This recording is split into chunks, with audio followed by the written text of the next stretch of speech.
और equivalence class. मान लीजिए कि आर किसी समुच्चय ए पर परिभाषित कोई संबंध तुल्यता संबंध है और ए बिलोंग्स टू ए, तो समुच्चय ए को उन एक्स अवयवों का समुच्चय जो एक्स रिलेटेड टू ए संबंधित संबंध को संतुष्ट करते हैं, ए का तुल्यता वर्ग कहलाता है। इसे बड़े ब्रैकेट में ए से प्रकट किया जाता है। प्रतीकात्मक भाषा में equivalence class A is equal to of X such that X belongs to A and X related to A. इसी प्रकार कोई एलिमेंट बी बिलोंग कर रहा है उस सेट ए में, तो equivalence class B is equal to of Y such that Y belongs to A and Y related to B. Example that यदि सेट A में 1 2 3 एलिमेंट हैं और तुल्यता संबंध हम लोगों को पता रहेगा कि R is equal to of 1 1 2 2 3 3 1 2 2 1।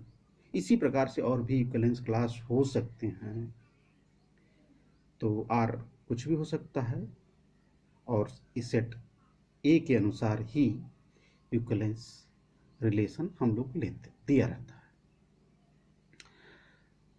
तो सेट ए में 1 बिलोंग करता है, 2 भी बिलोंग करता है और 3 भी बिलोंग करता है, तो 1 2 3 का हम लोग इक्विवेलेंस क्लास ज्ञात करते हैं।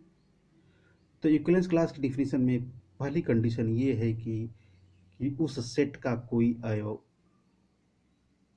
हम लेते हैं और उस सेट एलिमेंट लेते हैं तो उसमें बिलोंग करना चाहिए, और दूसरा तुल्यता संबंध होना चाहिए। दो चीज़ें ये हम लोगों को मालूम होना चाहिए। तो हम लोगों को मान लीजिए कि 1 का इक्विवेलेंस क्लास ज्ञात कर रहे हैं, तो उसमें कंडीशन डिफिनीशन में कहा गया है कि एक्स रिलेटेड टू ए होना चाहिए, यानी 1 1 से बिलोंग कर रहा है और 1 2 से भी बिलोंग कर रहा है। इसीलिए equivalence class 1 is equal to of set के अंतर्गत 1 2 लिखेंगे। इसी प्रकार 2 का भी हम लोग निकालेंगे, तो 2 1 से भी कर रहा है और 2 2 से भी कर रहा है, इसीलिए 2 1। Equivalence class 3 is equal to 3, क्योंकि 3 3 से ही है और किसी से नहीं है। यहाँ equivalence class 1 is equal to 2, जो तुल्यता वर्ग 1 और 2 यानी 2 हुए तुल्यता वर्ग। Example that